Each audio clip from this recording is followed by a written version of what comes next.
मित्रों, भगवान श्री कृष्ण ने जन्म मथुरा में लिया, पले बड़े वो गोकुल में, और राज उन्होंने द्वारका पर किया।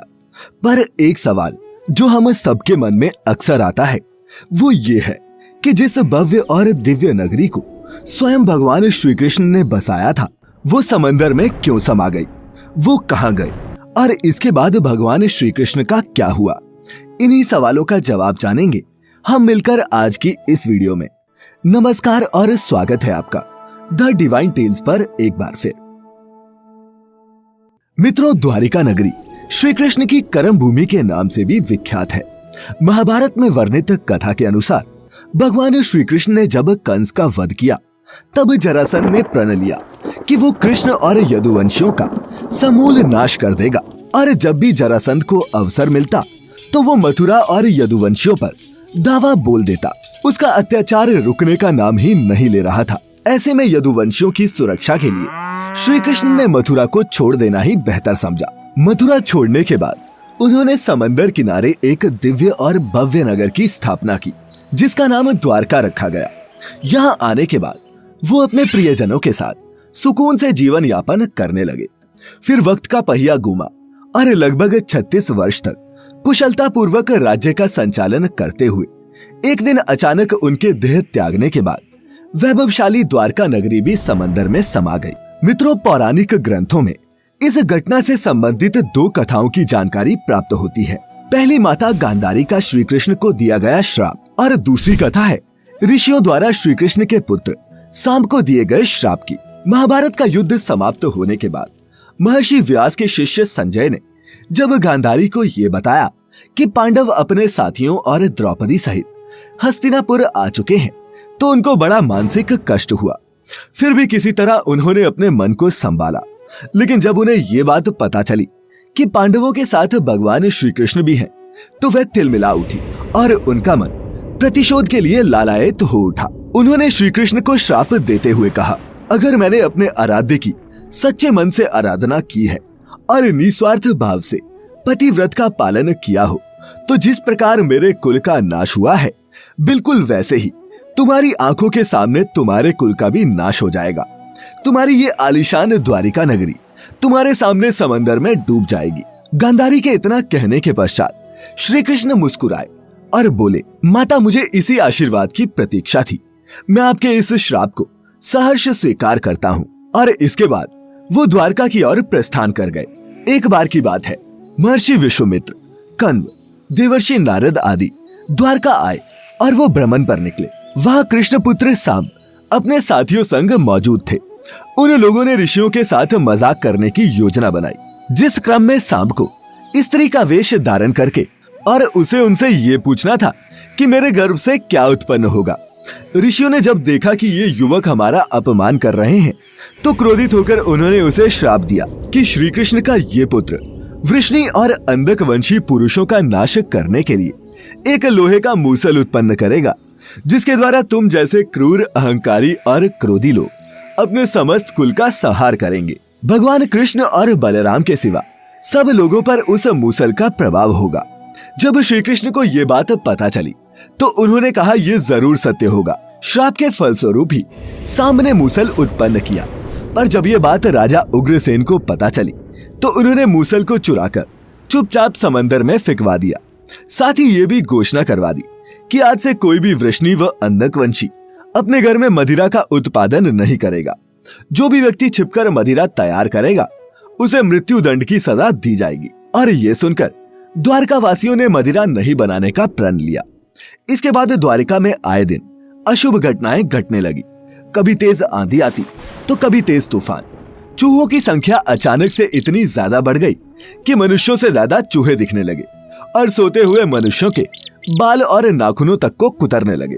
सारस उल्लुओं की और बकरे गीदड़ों की आवाज निकालने लगे। पूरी द्वारिका नगरी में अजीब सी घटनाएं घटित होने लगी। गायों के पेट से गधे, कुतियों से बिलाव और नेवलियों के गर्भ से चूहे पैदा होने लगे। यदुवंशी तामसिक क्रियाओं में संलिप्त रहने लगे। फिर जब भगवान कृष्ण ने नगर में होते इन अपशकुनों को देखा तो उन्होंने सोचा कि कौरवों की माता गांधारी का श्राप सत्य होने का समय आ गया है। इन अपशकुनों को देखकर तथा पक्ष के 13वें दिन अमावस्या का संयोग जानकर श्री कृष्ण काल की अवस्था पर विचार करने लगे।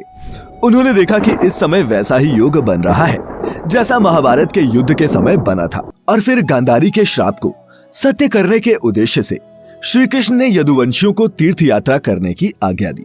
भगवान कृष्ण की आज्ञा से सभी राजवंशी समंदर के तट पर प्रभास तीर्थ आकर निवास करने लगे। प्रभास तीर्थ में रहते हुए एक दिन जब अंधक व वृष्णिवंशी आपस में वार्तालाप कर रहे थे, तभी सात्यकी ने आवेश में आकर कृतवर्मा का उपहास और अनादर कर दिया। कृतवर्मा ने भी कुछ ऐसे शब्द मुख से निकाल दिए जिनसे सात्यकी का क्रोध 7वें आसमान पर पहुंच गया और उसने कृतवर्मा का वध कर दिया। ये देख अंधक वंशियों ने सात्यकी को चारों ओर से घेर लिया और उन पर आक्रमण कर दिया। इस दृश्य को देखकर श्री कृष्ण के पुत्र प्रद्युम्न उनकी सहायता के लिए दौड़े। सात्यकी और प्रद्युम्न अकेले ही मोर्चा संभाल रहे थे, लेकिन अंधक वंशियों की संख्या अधिक होने के कारण उन्हें पराजय का सामना करना पड़ा और अंत में वो उनके हाथों मारे गए। अपने पुत्रों की मृत्यु से श्री कृष्ण को अत्यधिक क्रोध आया और उन्होंने एक मुट्ठी घास उखाड़ ली। जैसे ही घास हाथ में आती वह लोहे का मूसल बन जाती। मित्रों, ऋषियों द्वारा दिए गए श्राप के कारण ही ऐसा हो रहा था। मूसल इतना ज्यादा शक्तिशाली था कि उसके एक ही वार से किसी का वध हो सकता था और इस प्रकार यदुवंशी आपस में ही युद्ध करके मरने लगे। श्री कृष्ण के देखते ही देखते साम, चारुदेशन, अनिरुद्ध और गद की मृत्यु हो गई। इसके बाद श्री कृष्ण का रौद्र रूप देखने को मिला और उन्होंने सभी सूरमाओं का वध कर डाला। अंत में श्री कृष्ण और उनके सारथी दारुक ही शेष बचे।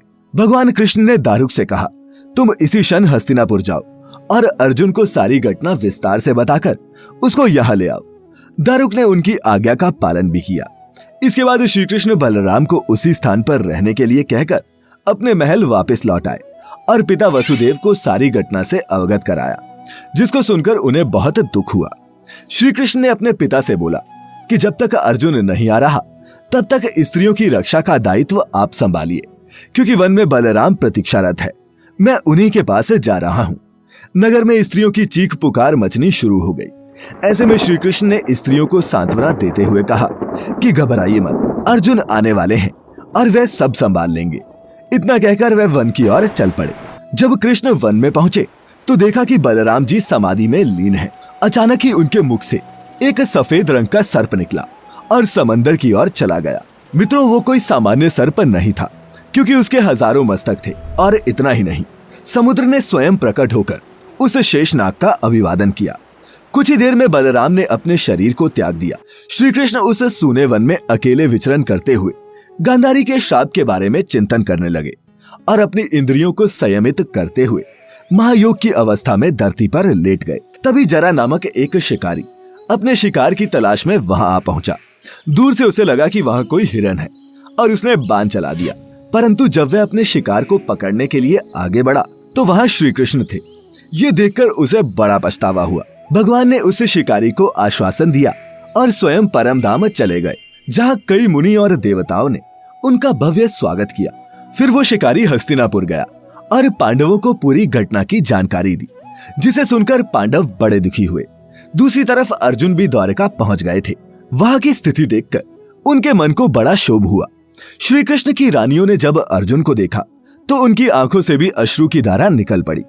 इस दृश्य को देखकर अर्जुन की आंखें भी नम हो गई। वहां का पूरा माहौल ही शोकमय हो गया। वसुदेव भी वहीं उपस्थित थे। उन्होंने अर्जुन को श्री कृष्ण का संदेश बताते हुए कहा कि द्वारिका नगरी समुद्र में डूबने वाली है, इसीलिए आप नगरवासियों को लेकर किसी सुरक्षित स्थान पर चले जाएं। वसुदेव जी की बातें सुनकर अर्जुन ने दारुक से सभी मंत्रियों को बुलाने के लिए कहा। मंत्रियों के आते ही अर्जुन ने कहा कि मैं सभी नगरवासियों को यहाँ से इंद्रप्रस्थ ले जाऊंगा, क्योंकि शीघ्र ही इस नगरी को समंदर अपने में समा लेगा। इसके बाद सभी मंत्री तुरंत अर्जुन की आज्ञा के पालन में जुट गए। अर्जुन ने वह रात श्री कृष्ण के महल में ही बिताई। अगली सुबह श्री कृष्ण के पिता वसुदेव जी ने भी प्राण त्याग दिए। अर्जुन ने विधि विधान से उनका अंतिम संस्कार किया। वसुदेव जी की पत्नी देवकी, भद्रा, रोहिणी व मदिरा भी चिता पर बैठकर सती हो गई। इसके बाद अर्जुन ने प्रवास तीर्थ में मारे गए समस्त यदुवंशियों का भी अंतिम संस्कार किया। 7वें दिन अर्जुन श्री कृष्ण के परिजनों तथा सभी नगरवासियों को साथ लेकर इंद्रप्रस्थ की ओर चल दिए। उन्हें सभी के जाते ही द्वारका नगरी समंदर में डूब गई। इस दृश्य ने सभी को आश्चर्य में डाल दिया था और मित्रों इस प्रकार सोने से सजी द्वारिका नगरी समंदर में डूब गई। मित्रों आज भी सनातन धर्म के इस समृद्ध और संपन्न प्रतीक के कई साक्ष्य वक्त वक्त पर सामने आते रहते हैं। द हिंदू की एक रिपोर्ट के मुताबिक 1963 में सबसे पहले द्वारका नगरी का एक्सकवेशन दक्कन कॉलेज पुणे के डिपार्टमेंट ऑफ आर्कियोलॉजी और गुजरात सरकार ने मिलकर किया था। इस दौरान करीब 3000 साल पुराने बर्तन मिले थे। इसके बाद आर्कियोलॉजिकल सर्वे ऑफ इंडिया की अंडर वाटर आर्कियोलॉजिकल विंग को समंदर में कुछ तांबे के सिक्के और ग्रेनाइट स्ट्रक्चर भी मिले थे, जिसके बाद ये पूरा नगर भी खोज लिया गया। तो मित्रों उम्मीद करते हैं कि आपको हमारी आज की ये कथा कि द्वारका नगरी समंदर में कैसे डूबी ये पसंद आई होगी।